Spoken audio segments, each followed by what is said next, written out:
अनि मैले ग्रोसरी पनि लिनुपर्ने छ सो लिडल जाम अनि रिसाइकल गर्नुपर्ने छ त्यो खाएको क्यानको जुसहरूको पनि यहाँ रिसाइक्लिङ हुन्छ and Germany is well known for its recycling process.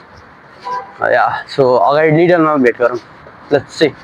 जर्मनीमा सुन्नुभयो होला कोइन हालिसकेपछि यो ट्रे लिन पाइन्छ. So yeah, कोइन हाल्यो. मलाई ट्रे चाहिएको थिएन जस्तो recycle. So this is the recycling machine.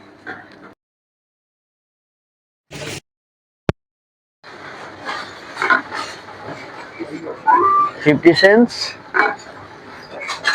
75.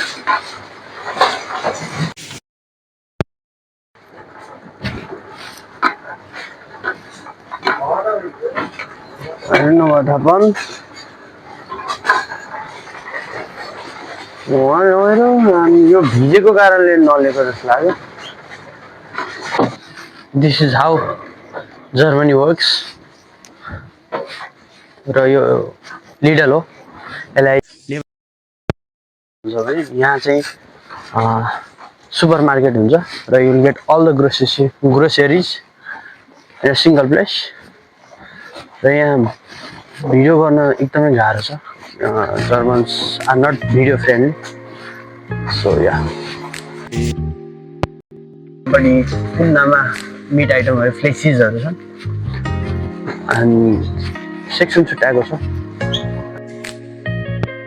यहाँ इन्ट्रेस्टिङ फ्याक्ट के छ भने Germans have 8,000 different types of bread.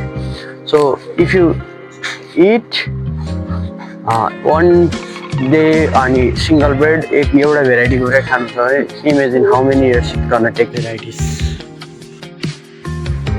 या सामानहरु लिनुपर्ने छ अनि सामानहरु लिइसकेपछि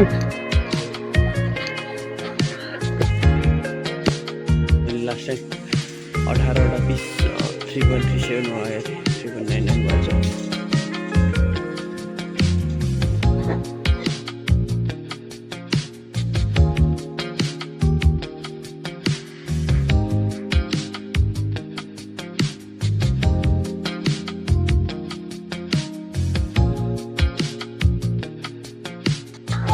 one kg यो राखौँ मेरो ग्रोसरिजमा. and then let's move on. म खास खाना त काममै खान्छु. ड्युटीमै 2 टाइमको खाना हुन्छ. सो विकेन्डहरुमा मात्रै आज ट्युसडे कामबाट बिदा र भोलि कलेज हुन्छ 2 दिन चाहिँ बनाउने गर्छु. अहिले हालफिलहाल चाहिँ त्यस्तो छ रुटिन. सो आज बनाउनलाई चाहिँ I don't need too much groceries किनकि बिग्रिन्छ अनि मेरो घरबाट धेरै टाढा पनि छैन.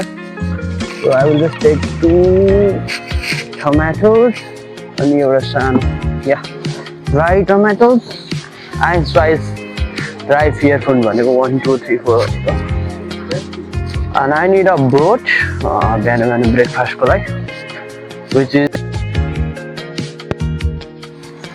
German 79 मा यो जामसँग ब्रेकफास्ट को लागि अनि अन्डा. त्यति भएपछि मलाई यो विकेन्डमा खाना बनाउन हुन्छ.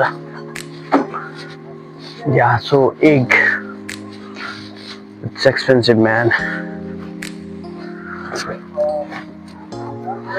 यो 18 पिसको 4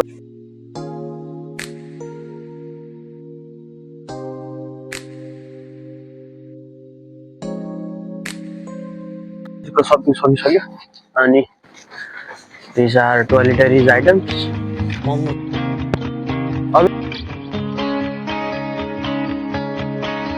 मेरो सपिङहरु सकिसक्यो अनि these are toiletries items.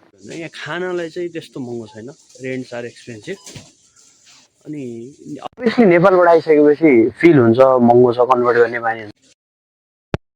हेर्दाखेरि जर्मन्स डु केयर के खाने आइटमहरु चाहिँ महँगो छैन. एकजनालाई एभरेजमा 80 देखि 100 युरो को एभरेजमा मन्थली मजाले खान पुग्छ.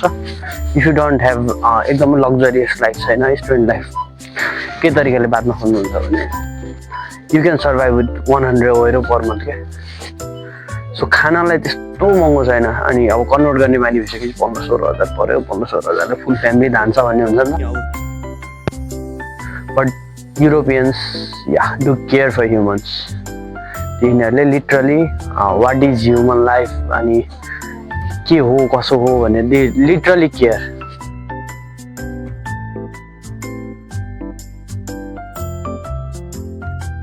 त्यसरी चाहिँ अब यसरी राख्ने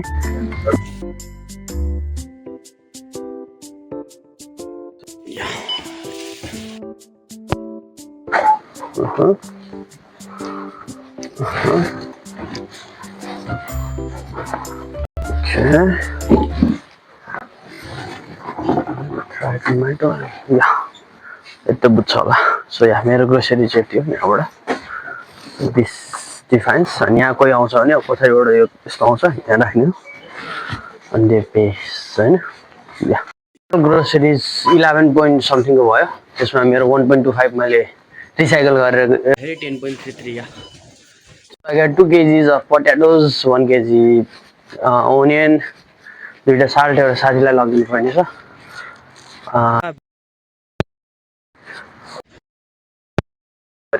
so it's really cheap जर्मनीमा एफोर्डेबल खानालाई चाहिँ रेन्ट इज ह्युज होइन तर खानालाई चाहिँ तनाव लिनु पर्दैन या so that is little and that's it for my vlog अनि लाइक सब्सक्राइब र कमेन्ट गरिदिनु होला नेक्स्ट भ्लगहरू केमा हेर्न चाहनुहुन्छ कुन लोकेसन कुनै या अनि स्टुडेन्टहरूको बारेमा पनि भिडियो बनाउनुपर्ने थियो बल्ल अलि टाइमहरू मिल्दैछ अलिकति रफ लाइफ चलिरहेको छ क्या यहाँ सो यहाँ जबहरू पनि अब डिफ्रेन्ट ठाउँबाट उयो अफरहरू आइरहेको छ मैले तिनीहरूलाई पनि यस नो भन्न सकेको छैन एक ठाउँमा गर्दैछु अहिले गर्न चाहिँ सो अब सबै टाइम मिलाएर मिट अगेन अनि यो भिडियोहरू म अपडेट गर्छु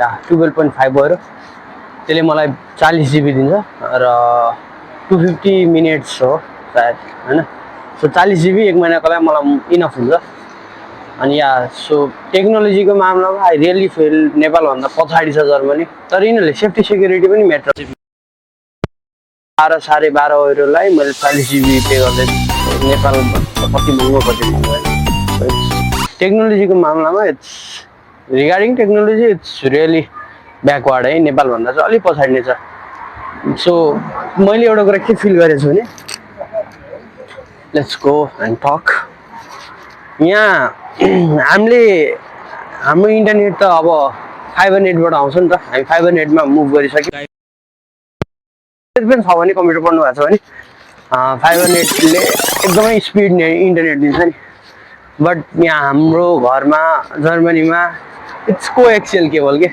सो कोएक्सियल केबलको थ्रुबाट यसले मलाई नेट अहिलेसम्म प्रोभाइड गरिरहेको छ सो टेक्नोलोजीको मामलामा धेरै पछाडि छ क्या जर्मनी नेपालभन्दा आई फिल 5 वर्ष 7 वर्ष पछाडि छ तर त्यो भन्ने गर्दा यिनीहरूले एकदमै सेक्योर तरिकाले गरेका छन् क्या सबै कुरा अहिलेसम्म यिनीहरू मेल बक्स युज गर्छन् केही तपाईँको फाइनहरू आयो अथवा केही नोटिस आयो भने मेलमा आउँछ मेल बक्समा आउँछ त्यो इमेलमा आउँदैन है गाइज सो मेलमा आउँछ या द्याट्स इट मैले रिचार्ज लिँदै थिएँ अनि के कति पर्छ त्यो एउटा एड गरौँ भनेर